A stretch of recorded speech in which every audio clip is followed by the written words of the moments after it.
கருத்து வேடிக்கையான கருத்தாகத்தான் நான் பார்க்கிறேன்.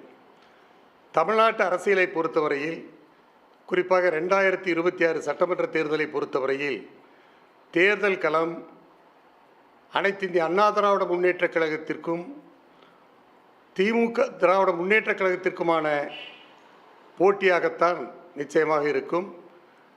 அப்படித்தான் தேர்தல் களம் அமையப்போகிறது. ஆனால் இவர் சொல்வது எனக்கு உள்ளபடியே வேடிக்கையாகத்தான் இருக்கிறது. அப்படி அவர் சொல்வதைப் போல நடப்பதற்கு வாய்ப்பில்லை என்று தான் நான் கருதுகிறேன். அதாவது நடிகர் விஜய் அவர்கள் ஆரம்பித்திருக்கிற தாவேகா கட்சியானது இன்றைய நிலையிலே ஒரு தவழும் குழந்தையாகத்தான் நான் பார்க்கிறேன். எனவே அந்த தவழும் குழந்தை நடைபயில வேண்டும் என்று சொன்னால் ஒருவருடைய கையை பிடித்துத்தான் நடைபழக முடியும். எனவே இவர் ஆரம்பித்த உடனே ஆட்சியை பிடிப்போம் என்று சொல்லுவதெல்லாம் அதீத ஆசை என்று நான் கருதுகிறேன். அந்த ஆசை ஒருவேளை அவருக்கு நிராசையாக கூட போய்விடும். அவர் ஏற்கனவே சில தலைவர்களை கொள்கை தலைவர்களாக சொன்ன அவர் இப்பொழுது புதிதாக வழிகாட்டு தலைவர்களாக பேரறிஞர் அண்ணா அவர்களையும் புரட்சித் தலைவர் எம்ஜிஆர் அவர்களையும் சொல்லுகிறார். அவர் 1967 தேர்தலையும் 1977 தேர்தலையும் ஒப்பிட்டு பேசுகிறார். 1967 தேர்தலில் அண்ணா அவர்கள் காங்கிரஸ் ஆட்சியை வீழ்த்தி வெற்றி கண்டார்.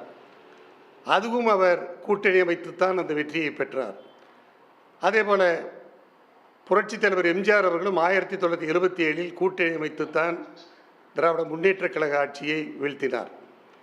எனவே அந்த நிலையிலே இவர் சொல்லுகிற அந்த ஆளுமைமிக்க அந்த தலைவரோடு தன்னை ஒப்பிட்டுக் கொள்வது என்பது என்னாலே ஏற்றுக்கொள்ள முடியாது. அந்த தலைவர்கள் கூட கட்சி ஆரம்பித்த உடனேயே நாங்கள் தான் முதலமைச்சர் என்று தற்பெருமை அடித்து கொள்ளவில்லை. அதேபோல் நாங்கள் தான் தலைமை தாங்குவோம் என்று பெருமை பேசிக்கொள்ளவில்லை.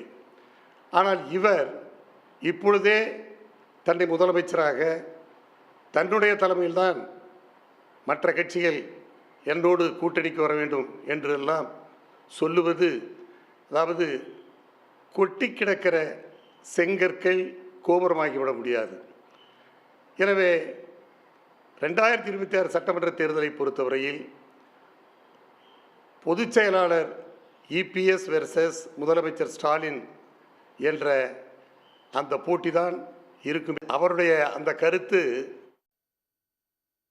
மதுரையில் நேற்று நடைபெற்ற மாநாட்டில் விஜய் அதிமுகவை கடுமையாக விமர்சித்த நிலையில் அதிமுகவில் இருந்து செம்மலை பதிலளித்திருக்கிறார். கொட்டி கிடக்கும் செங்கல் கோபுரமாகாது என்று அவர் தரப்பில் இருந்து தற்போது தெரிவிக்கப்பட்டிருக்கிறது. அந்த காட்சிகளை பார்த்தோம். உடனுக்குடன் செய்திகளை தெரிந்து கொள்ள சன் நியூஸ் பெல் ஐகானை கிளிக் பண்ணுங்க.